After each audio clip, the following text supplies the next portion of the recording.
రెండోది కాశ్మీర్ ముఖ్యమంత్రి చాలామంది లా అబైడింగ్ సిటిజన్స్ అంతా ఎవరొచ్చినా గౌరవంగా డిక్లరేషన్ ఇచ్చి లోపలికి వెళ్ళారు. వాళ్ళకి ఎవ్వరు అబ్జెక్షన్ చేయలేదు.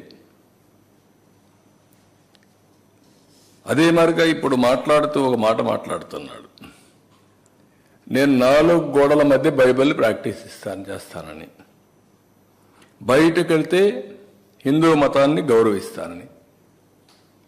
గుడ్. గౌరవించడం అంటే ఏంటి?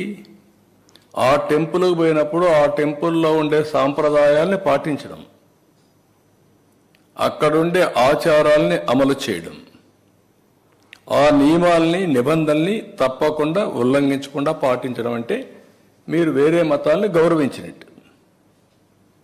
అట్లా కాకుండా నేను ఎప్పుడు ఇంతవరకు ఎవరు అడగలేదు, ఇప్పుడు ఎవరు అడుగుతారు నన్ను, ఇది కరెక్ట్ కాదు.